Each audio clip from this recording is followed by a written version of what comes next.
And then he discovers his wife was murdered to get him to partake in the experiment, and he becomes even more depressed and violent.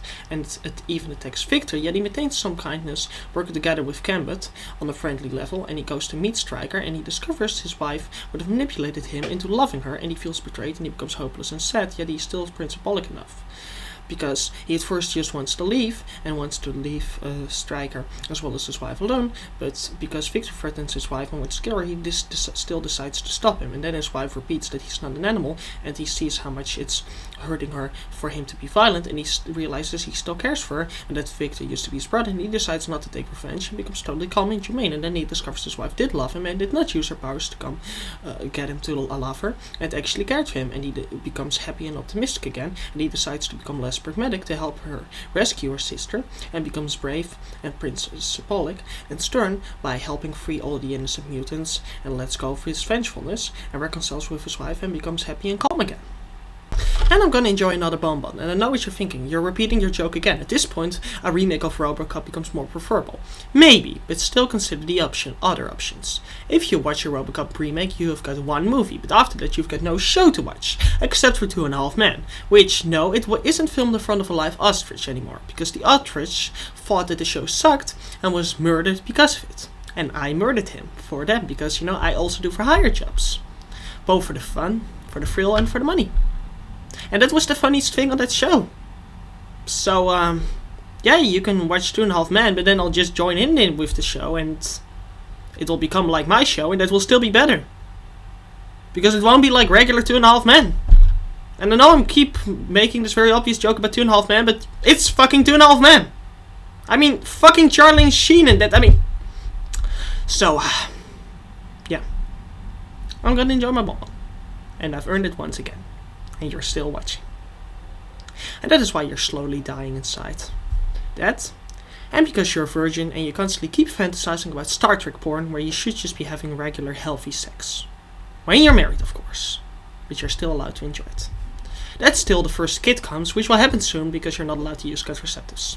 But for the few weeks you will enjoy it, and that will save your mental health.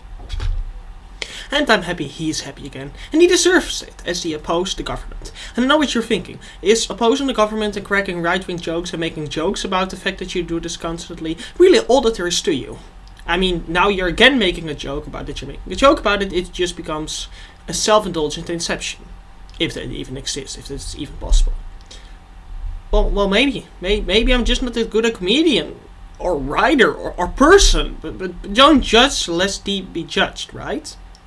Right? I mean, yeah, that is important. Not judging. You cannot judge me. That goes against good Catholicism, and I'm a good Catholic, and because of the long time I spent on prayer, there's multiple minutes I do not have the time to develop talent. Yeah, that explains that. And the fact that I'm a virgin.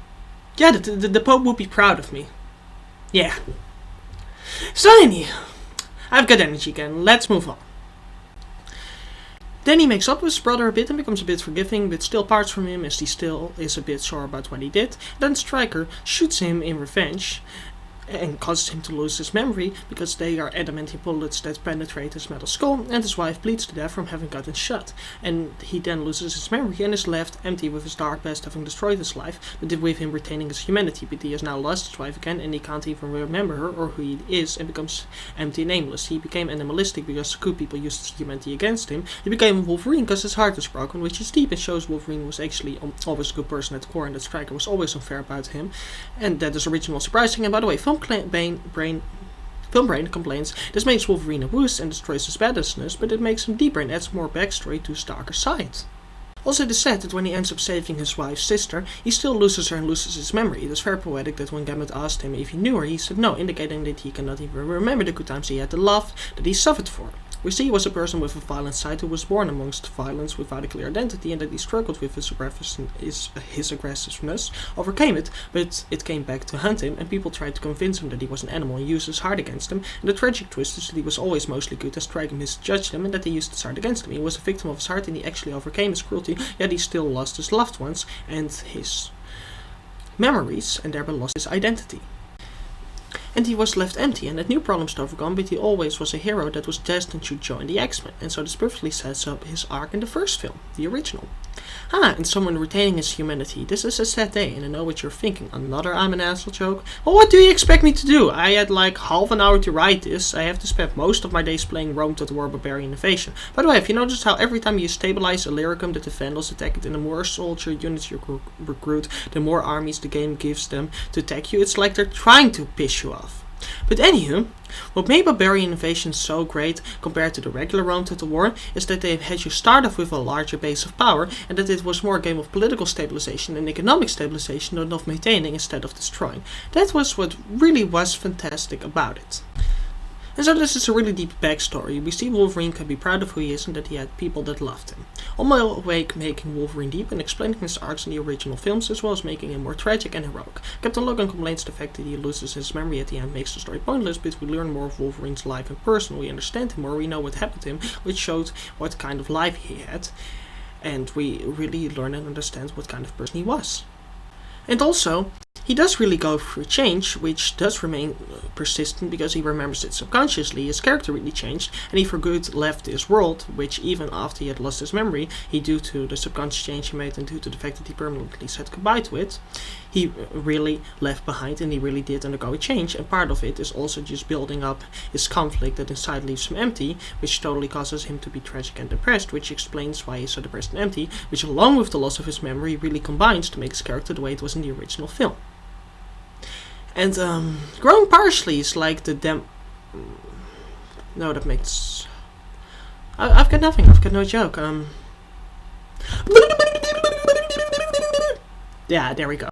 Next scene. Then we have Victor Creed, and he's violent and sadistic and arrogant and cocky, yet caring and loyal, because he loves his brother, and he's also very vengeful, being glad with the murder of his father, but he can also be supportive. And he becomes more and more violent and sadistic, and then when his brother abandons him, he feels betrayed, and he becomes very jealous and competitive, wanting to prove that he is better, wanting revenge on his brother, and he becomes manipulative and mean-spirited and cruel and abusive, but he realizes that he is his brother and loves him after his brother spares him, after he takes him down, and he realizes that you can change from your nature, and he forgives him and saves him and becomes helpful and a bit idealistic. Yeah, mild idealism. That is like the left. No, that is too. You know? I hated having only political material, but without it I'm nothing. I'm like, well, what people I can... I mean, I...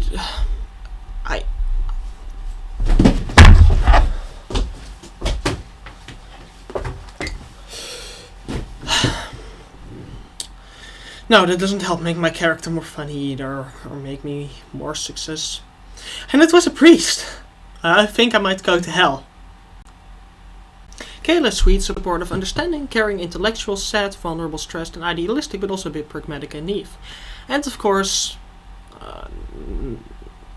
No. She's... yeah, I already... Hey, go buy Coca-Cola. No, wait, I'm ripping off Obscurus Lupin now. I mean, she's awesome, but I'm ripping off a girl. Okay, that was asinine. No, I'm just a boring prick.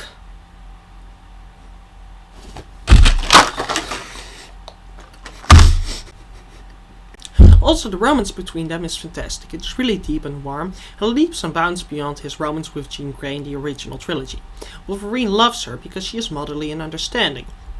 She comforts him on his fears, is peaceful and really interested in him, and they can share stories, and she loves the kindness in him and causes him to try and be peaceful and trust in his human side, and she appreciates how much he admires her. We really see they care about each other, they are really serious about it, but at the same time comfortable and relaxed. And it's really selfless love.